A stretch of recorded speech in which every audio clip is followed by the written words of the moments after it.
So this week I brought you to a shopping mall to talk about a Guatemalan coffee, one that we know really well, El Limon, San Patricio, San Ramon. So let's get into it.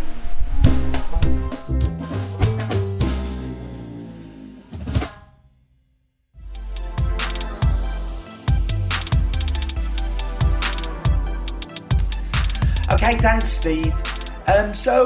This coffee we've been working with for just 7 years, and it feels like it's been a lot longer than that.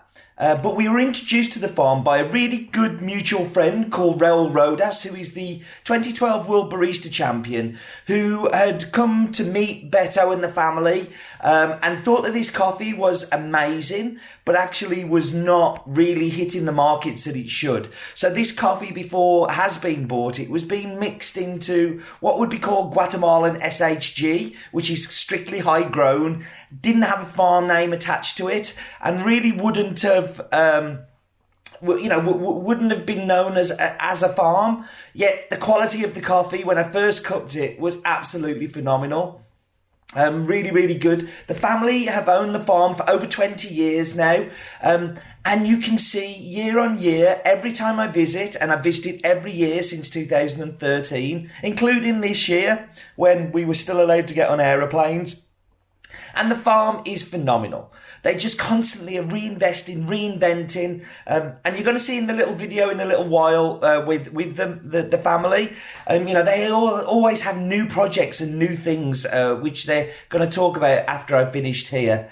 The family, whenever I visit, have always really looked after me. They are such kind and caring people. Their hospitality is phenomenal. So when I had a chance, when they came to the UK, when it would be 18 months ago now, it was really good to give a chance for Beto and Betillo to return some of their amazing hospitality, and really are blessed to have them as partners. So the coffee comes from Guatemala. The region is Palencia. The farm is called El Limon. The whole group of farm is called San Patricio.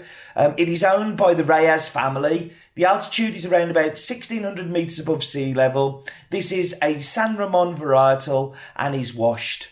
So without further ado, why don't we hand over to Steve, who's talking to all of the Reyes family. So it sounds like things have really changed from when I was there, because there were very few cases, and you locked down very early. What's happened? Yes. So here is around, in Palencia town is around 100 cases, and almost 10 people died already. And we are a little bit worried, a little bit scary, because the hospitals and the medical system here in Guatemala is not good enough. It's almost full, and we are starting with that. But the family is very good. We are working hard, and we're in the process all the time. It's really a nice pleasure to see you and to know about you, and we are so happy to see you and see you good. I'm so grateful for you taking the time, because I know how busy you normally are, and this must be an even busier time for you as mayor of the city. What's the population of Palencia? Just to give people at home an idea of, like, there's 100 cases and 10 deaths. How many people live in the town? 7,000 people. 70,000 people. 70,000 people. So that's a lot for a very small population. Why do you think you're being hit so hard? Is there a reason, do you think? So, a lot of people here in Palencia we live very close to the Guatemala city, and most of the commercial and political and administration system is in the city, and a lot of people go to the city to work there, and it means that much contact, much risks, the COVID-19 comes easily. Yes, yeah. And is that being replicated across Guatemala? Is that happening in other cities as well? And or is it just really around Guatemala City and neighbouring towns? Yeah, it's same thing here in Palencia. Is really low in relation with another small towns around the city, but we are sure that the COVID-19 comes in the next weeks and the next months. We hope we think that July and August and September gonna be very hard for us, but we are caring in family and with the workers.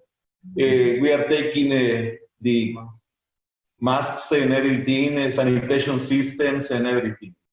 At this time we are very close, but we don't use too much, just Betillo and Muppet, you know, the most.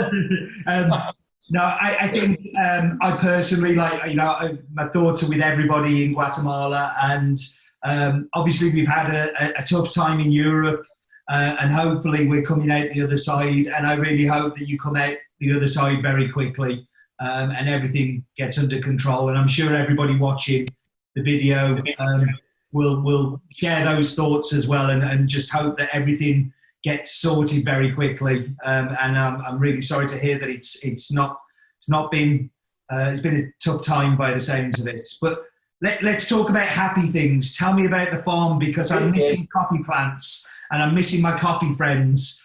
So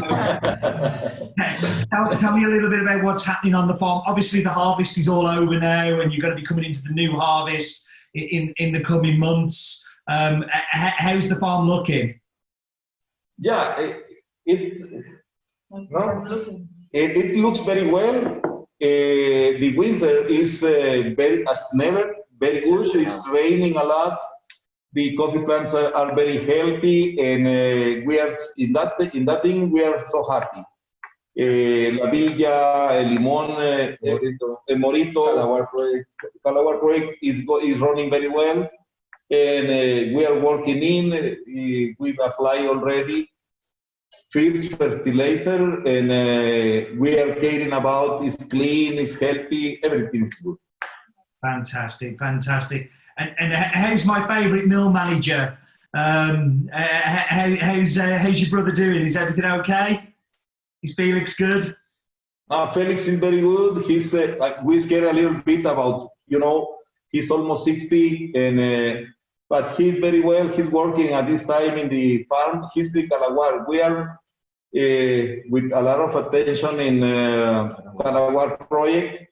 As you recommend, we look for new varieties, and of course we attend already your recommendations, and we found the most of the varieties that you want or recommend. Just we didn't found already Java, not yet, but we have the space for the next year probably. The plantation is very good, very, very good. We're gonna send you pictures and a mail with the project, how it's running and how it's advanced. And please do. That would be amazing. Just for the people watching, this is the new farm that the family have invested in, which is next door, well, just a little bit up the mountain from San Patricio El Limon. And it's a brand new project with brand new plantings, and all very, very exciting times. Have you found that project difficult to set up and find those varietals with what's happening in the country? It must be a little harder to get those varietals and get people to work on the farm. So we found the most of the varieties that you recommend, and we can find Java and yellow Bourbon. We didn't find it. Oh yes, a little bit of yellow Bourbon. Yellow Bourbon we find already. No pink Bourbon, but we have very good varietals, and yellow Pacamara, SL28, SL1. Sí, SL1, Geishas, and Marago yellow Caturra is very good. Sorry, an important fact is that we had like 12 people working on the farm the last time we came, but right now we have 42.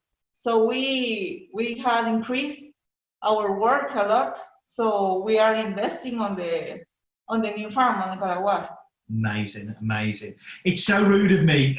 Going from you, Batillo, can we go around and just introduce everybody? Because I'm talking to you like we're friends and people are watching going, so starting with you, Batillo, would you like to introduce yourself to everyone? Yes. Bueno. Okay, I'm Betillo or Alberto José Reyes for San Patricio. I'm the manager of the farm with my dad, and I'm the responsible of the exportation process with you, Steve.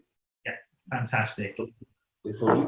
Hi, I am Saúl Mariano. I am the responsible of the new project in Calaguar. Fantastic.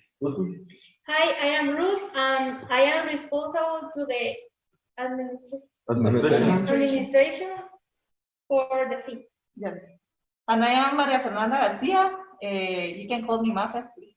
And I'm working on the administration part of the office and all the documents that we need to fill on the office. Fantastic, fantastic. Our CEO. I'm the CEO. Who are you I'm the again? man. No, I just, my name is Alberto, Beto, as my friend called me, and I'm the man who must to pay everybody. The toughest job of them all. Yeah, the trouble shut man, and I'm the responsible of all of the operation in El Calaguar, in San Patricio, Limon. We are so happy to work in the middle of the COVID-19. We are with the feelings on top. I mean, we have hard time, but we are trusting in our God, working very hard, assisting the plantation, but we are happy, really happy. And really happy to know about you, my friend. Joanna. Yes, no, like everything's good here. Everything seems a little calmer here than what you're experiencing. The coffee that we're doing on In My Mug this week is from the San Ramon, from the farm. Can you tell me a little bit about why you chose to plant San Ramon in San Patricio? San Ramon is the first of the varieties that we started San Patricio Limon almost 22 years ago. San Ramon belongs to the favorite varietals here in San Patricio. We still keep San Ramon because produce very good, not much quantity, but cut very well. And we produce San Ramon, and still we have a plantation, and we are caring very well. In past years, we select new seeds to keep the varietals in San Ramon, and at this time we have new plantation in San Ramon, renewing the plantation. Very good, very good. And you say it doesn't produce as much as some other varieties. What kind of difference do you see? Yeah, it produced probably 75% in comparison with another varietals, produced a little bit less, but the cut is very well. I mean, very well. And after this recording, I'm going to do the tasting, which I've already done. So I did it in the past, and it was tasted amazing. Really, really good, and very, very happy with this year's harvest. Now the harvest is over and you can relax, all the containers have been shipped. What is your summary of how last year was? Was it a good year? Was it a not so good year for the harvest? Of course, not everything else going on in the world. So,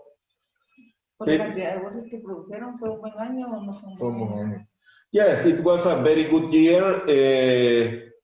Everything in the last harvest was very well. I think we are happy with that harvest.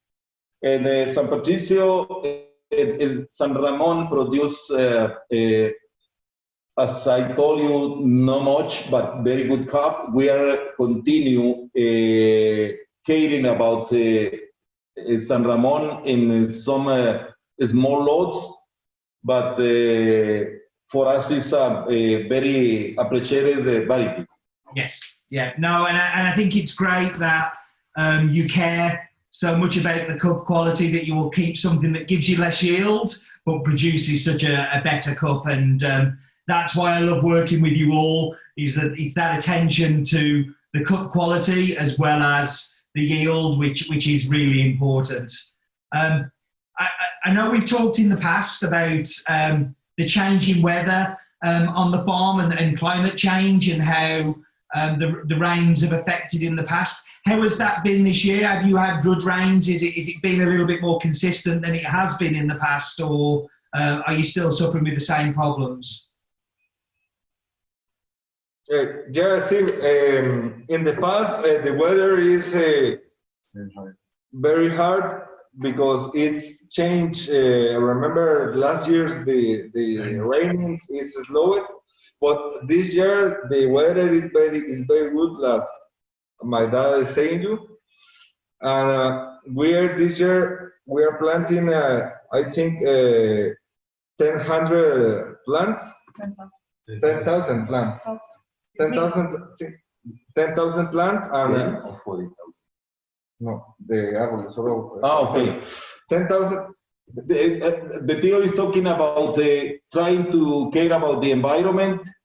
Ethan, Yeah. we plant. The Theo is right. We plant around 10,000 new trees to keep the environment, especially pines. And a shade of the coffee too. It means a lot of trees in new plants. But in this year, we're gonna plant 40,000 new plants of coffee in different varieties. Fantastic. The change weather is very well, still better than the last years. Yes, we hope this and the next one gonna be better than now. It's raining a lot. Well, that leads me on to my final question, and I'll obviously let you guys go. You've got lots of things to be getting on with, but how do you see the new harvest for next year coming? Are you excited by it? Do you see there's been a potentially good harvest, or are there any problems apart from the obvious issues going on in the world? Is it going to be a good harvest? We are expecting, Steve, better crops, because we have more varieties of exotic plants, like geishas, like caturras, and we are working hard to get more better crops. Fantastic. Well, that's what I love to hear. Listen, guys, thank you so much for taking this time. I know how busy you all are. Please promise me you'll all keep safe. All of the love and warm feelings coming from us to you in Guatemala, and we really hope that everything sorts itself out soon. But thank you so much for joining. Thank you.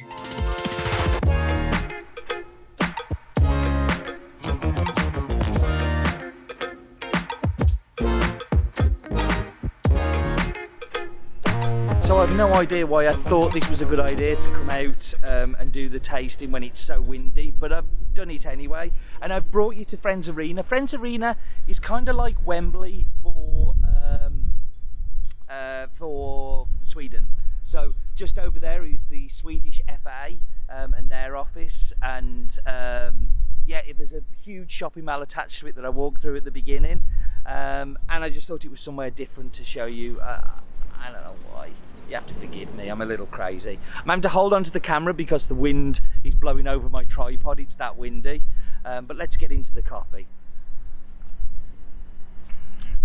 So the thing about all of the coffees from Beto is they tend to be incredibly sweet, and I think that sweetness comes through just because of the care and attention in the detail of the processing done by Felix, which is Beto's brother, Betillo's uncle, and so important to the running of the farm and what happens there. This camera's dropping more and more. This was not a good idea, Steve. Don't ever come out again, Steve. There, I've told myself I will come out again. So yeah, they're very sweet, and it kind of reminds me a little bit of like a chocolate biscuit, that kind of like digestive sweetness with the hint of chocolate. But what is quite different is the acidity on the end, and the acidity on the end is very much that white grape, like almost underripe grape sharpness, that kind of like that bite that really kicks through in the aftertaste. I think the family do an amazing job. They are amazing people. I know that. I absolutely adore them.